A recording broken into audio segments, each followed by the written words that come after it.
Assalamualaikum warahmatullahi wabarakatuh. Selamat pagi, salam sehat bagi kita semuanya. Perkenalkan, nama saya Warni, Sanitarian Puskesmas Pangkalan Kerinci. Di sini saya akan menyampaikan tentang 5 pilar sanitasi untuk mencegah stunting.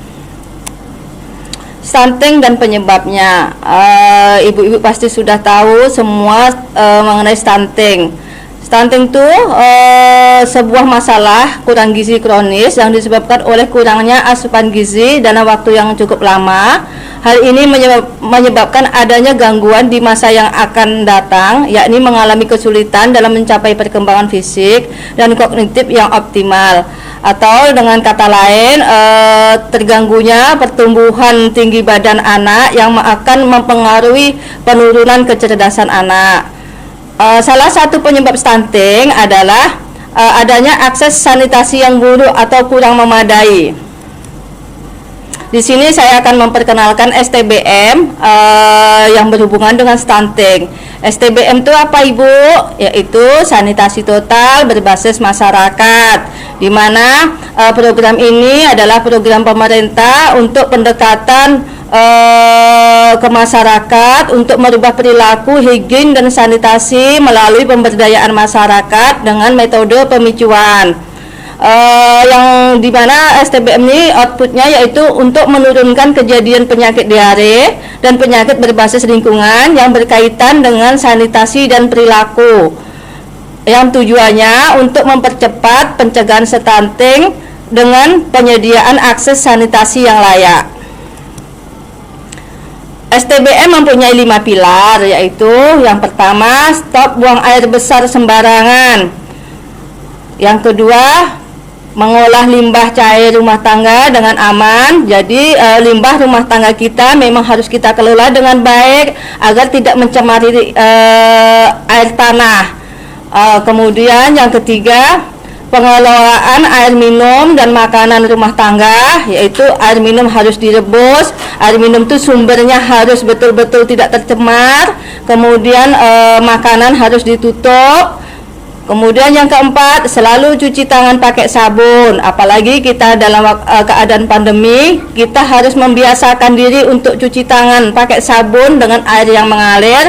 Selain itu, cuci tangan pakai sabun dengan air mengalir itu membunuh bakteri yang berada di tangan kita yang bisa menyebabkan diare ataupun menyebabkan penyakit yang lain. Kemudian pilar STBM yang kelima yaitu pengelolaan sampah dengan benar. Sampah rumah tangga harus kita kelola dengan benar karena sampah ini bisa menyebabkan berbagai macam penyakit kalau tidak kita kelola dengan benar. Bisa menimbulkan penyakit diare, bisa menimbulkan penyakit tipes dan penyakit lainnya.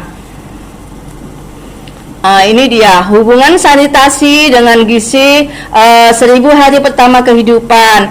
Jika ibu hamil dengan latar belakang sanitasi yang tidak layak, kemudian tidak menerapkan pola hidup bersih dan sehat, maka janinnya bisa kemungkinan besar bisa terganggu sampai anak itu dilahirkan, dia akan terkena penyakit diare pada anak dan ibu hamil. Kemudian sistem pencernaan ibu dan anak yang akan dilahirkan bisa rusak karena selalu mengkonsumsi air yang tercemar karena tidak mempunyai sanitasi yang baik atau sanitasi yang layak, yaitu buang air besar sembarangan, kemudian konsumsi air minum yang sembarangan yang sudah tercemar, sehingga mengakibatkan makanan yang dikonsumsi oleh tubuh tidak bisa terserap dengan baik sehingga menimbulkan gizi kurang atau stunting.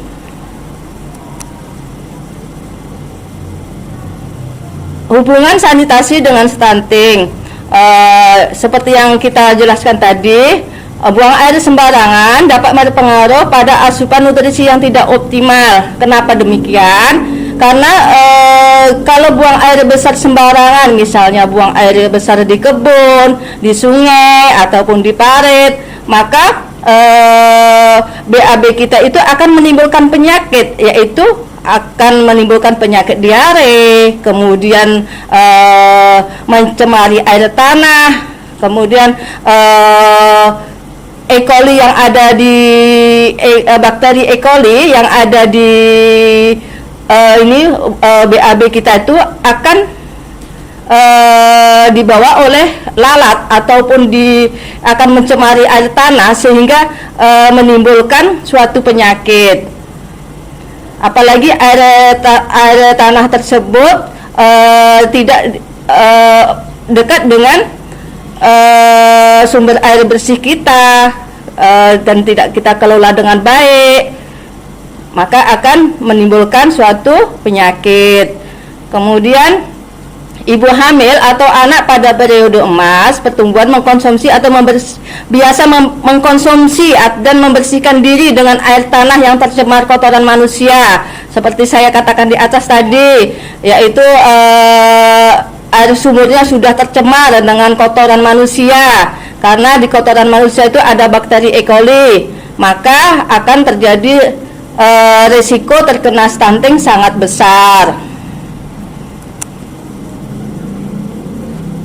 Risiko terkena stunting ini didapatkan saat mereka mulai mengalami gangguan pencernaan yang berkepanjangan, yaitu misalnya karena tidak mengkonsumsi air dengan air minum yang baik, maka tidak mengkonsumsi air minum yang sehat akan menimbulkan penyakit diare, yaitu diare kronis, tipes, cacingan, hingga hepatitis.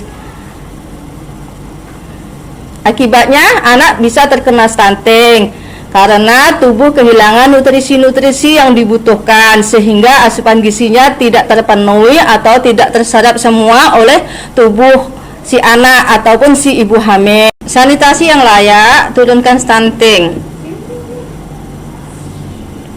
Peningkatan cakupan sanitasi dan perilaku higien sebesar 99% dapat menurunkan insiden diare sebesar 30% dan menurunkan prevalensi stunting sebesar 2,4%. UNICEF tahun 2003. Jika sanitasi dan perilaku higien sanitasi kita ini sudah bagus, maka akan menurunkan suatu penyakit diare. Penyakit diare kaitannya dengan sanitasi dan perilaku hidup bersih dan sehat. Kemudian akses terhadap sanitasi yang baik berkontribusi dalam penurunan stunting sebesar 27%. Ini berdasarkan data dari Riskesdas tahun 2013. Sanitasi total berbasis masyarakat akan berbanding lurus ya dengan stunting ya. Kalau STBM-nya, kalau sanitasinya layak dan sanitasi total berbasis masyarakatnya berjalan, maka kasus stunting akan menurun. Semoga program STBM ini berjalan dengan lancar dan dapat menurunkan kasus stunting di Indonesia. Demikian Ibu penjelasan dari saya. Lebih dan kurangnya mohon maaf, dan wabillahi taufiq wal hidayah. Wassalamualaikum warahmatullahi wabarakatuh. Terima kasih sebelumnya.